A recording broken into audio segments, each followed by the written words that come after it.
What's going on, people? We are Tottenham TV, back here for yet another Tottenham update. We're going to go look into the last 24 hours of Tottenham Hotspur news. Quite a few transfer rumours doing the rounds at the moment. And we're going to start off with a defender Spurs have been linked to by a few different platforms called Mohamed Simakan of RB Leipzig. Florian Plettenberg says that Mohamed Simakan is ready to leave Leipzig as he would like to play in the Premier League one day. Tottenham are one of the clubs monitoring his situation closely. He has a release clause in his contract of around 70 million euros, which is valid as of this summer. Simakan's versatility is thought to be one of the reasons why clubs such as Tottenham hold an interest in the player, with the player having shown an ability to play both centre-back and right-back. Philip Hines says that Tottenham are amongst the club interested in RB Leipzig Simakan, who has a release clause of 70 million in his contract. The Premier League does appeal to Simakan, but he would only leave if he can take the next step in his career. It's saying that Newcastle are interested in him as well. What do you think about Simakan? I think it would be a brilliant signing. I think he's fast, he's aggressive, he's exactly the kind of player we want. I do think he could play. He's a very different kind of player. If he was to play at right back to Porro, he wouldn't be the same kind of, technical player who's getting crosses and long shots and stuff like that. But I can definitely see him a very effective player defensively in that right back. He's very quick. He's really, really strong. I really like him, and I think he's brave on the ball as well. He's been a consistent player for Leipzig over the past a few years. He's young, 70 million steep. Don't get me wrong, but he does cover both positions, and he can. I think he'd be good enough to earn a starting spot. Probably, it will push for starting space anyway. I don't think he comes looking to battle like Porro, Van der Ven at centre back straight away. But given his ability, I think he's a very good player, and I think if we're looking for a player as well who can maybe cover Porro and also a centre-back, it's good, but the problem is he's not left-sided centre-back, which is what we're looking for, so that is a bit of an issue. Yeah, that's the issue I have with it. As much as I rate him as a player, and I think he's a very good player, I just don't think he fixed exactly what we need in this transfer window. We needed left-sided centre-back, left-footer predominantly, hopefully. And Simakan, yes, he can maybe challenge Porro for that right-back slot, but I mean, it's a very hefty price to pay if you're just going to buy him for like kind of cover for Pedro Porro or competition for Pedro Porro. I don't think he gets into the team at centre. I mean, he's probably better than Radu Dragusin, but then what was the point in bringing in Radu in January? So it just puzzles me, all these links to right centre-backs at the moment after signing Radu Dragusin in January, where we need to be looking at the left side instead of the right side. We've been linked to a lot of left sides as well, so maybe it's just talk. Yeah, I guess it probably is. And if they're only going to accept a release clause, this is non-starter. Really. No, we're not paying 70 million, I can guarantee you that. Another link Spurs have got is with Nico Williams. We've been talking about this for a long time. He's my preferred choice out on that left wing. Dario AS say that Tottenham are keen on signing Nico Williams in the summer. He's got a relatively cheap, in terms of his quality, release clause of £43 million. And I was saying, if we sign him for £43 million and Timo Werner for 15, both of those players, that sorts out your left wing for next season easily. And I think for that price, you can't really go wrong. It's a no-brainer, I think, at that price for me, especially given the need for that position in the wing for us. I think he'd be the perfect kind of guy. He's exactly the kind of profile we want. I think he can also play on the right, but obviously predominantly can play off the left. I think he's having a great season. He's still young. He's still 21. Maybe going to be 22 next season. Problem is, obviously, he's well loved at Athletic. He's obviously has his brother there as well. So it'll be a tough trying to get him out there. It's always tough trying to get players out of Athletic because they're so loyal to the team. But I think if he's open to coming here, and I think for that price, I mean, you're not going to get much better for that price. I think it's a brilliant deal. Yeah, and you're talking about the best part of 60 million to completely sort out your left wing, and that's the same price we pretty much paid for Richarlison, which is mad if you think about it. So if Spurs are looking for value for money this transfer window, that is that. I would do it right now. Yeah.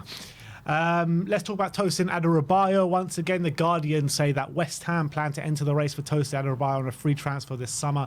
The centre-back is out of contract at the end of the season and is wanted by AC Milan, Liverpool and Tottenham Hotspur. And Paul O'Keefe also said a couple of days ago that he wouldn't be surprised if we do go back in for Tosin this summer on the Bosman ruling. But again, it's the issue that I was talking about before. He's more of a right-sided centre-back than a left-sided centre-back. Yeah, good player. I thought it would have been a good option to get get him last summer because we were looking for a centre back. Obviously, Radu's now come in. We signed him for good fee.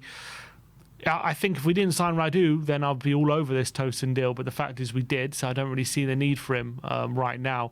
I think a left-sided centre-back is going to be preferable. I do think he can play that role, but I think what Spurs want is some left-footed one. You can play left side just because you're right foot doesn't mean you can't, and he's done it for Fulham, but he does predominantly play on the right. I think Spurs will look at it because he's a free transfer, and we like our free transfers. And free transfer from Fulham, where have I seen that before? Yeah. Not that long ago. But good player. I do think obviously would help the squad, but I don't think it's a player that would be my first choice. But with him being on a free and clubs lining up to sign him, you're going to have to be quick if you want him. Yeah, and I think that when he looks at the project at Tottenham, he'll like the project, but I think he'll look at the players that we do have there, and is he going to be having, a starting role week in, week out with Mickey van de Ven, with Cuti Romero, Radu there as well. I just think he'll probably want to go to a club where he's playing week in, week out, and I think that was one of the pressing factors as well why we didn't sign him last summer. So again, as much as Spurs will probably look at this and try and get a deal done because it's a free transfer, I don't really see it getting done, because I think Tosin will probably prefer to go to somewhere like potentially maybe an AC Milan or a West Ham even, where he's going to be starting week in, week out. Now we're going to talk about an interesting one from Tutto Mercato Web. They say that Napoli are considering making a shock move for Dejan Kulusevski from Tottenham this summer. Napoli could test the water to see if Tottenham are willing to listen to offers for Decky this summer. The report explains that their pursuit of the Spurs winger is linked to the desire to point Antonio Conte, with the club president De Laurentiis ready to do anything to bring the former Tottenham boss to Naples. What do you make out of this? Anything. Kavisha? Anything? Look, it's a bit of an awkward conversation at the moment because Decky's obviously in really bad form. No getting away from that. He doesn't, at the moment, he's not doing playing on the right wing to the level that we want our kind of wingers to play. Not to the level, I should say, to what we want in terms of the characteristics, I think it's fair to say. Now, if we want to move him more central, you've got Maddison at the moment. Obviously, the Celso's still there. On the another number 8 position, you've got Sarr and Bentancur who are above him. So there's not a clear natural place for him in the central either. So it does leave an awkward conversation for where it leaves Decky. I love Decky. I think he's a phenomenal player. I think he's got brilliant attributes. I think he's got a role to play for us. But if there was a very good offer to come in, like a serious offer, that would tempt Spurs to maybe sell. Given those factors, maybe I would be open to a big offer. I don't think I would sell him cheaply. I wouldn't sell, obviously we signed him for what, 20 million, 25 million. I think you want double that, I think you want at least 50 for Decky. Maybe if Spurs are interested in Kavisha, if there's a deal to be done in a swap deal or something, I would be quite open to that, because Kavisha would be a brilliant signing for Spurs, and he would be a better fit for Spurs than Decky, I'll probably say. But I don't know if Spurs are seriously entertaining any offers for Decky. I thought we signed Decky for more, because there was a loan fee plus the 30 million that we signed him for. So maybe it was like 35 then. I thought it was even more than that. I don't think we should be selling Decky for anything less than 65 million. I think he's a top quality player with top quality attributes, young as well. He's got a long contract here as well. So I don't think that we should be forced to selling to anywhere near the 40-45 million pound mark, 50 million even. It needs to be more than that, because that's what the player deserves in terms of the quality that he is.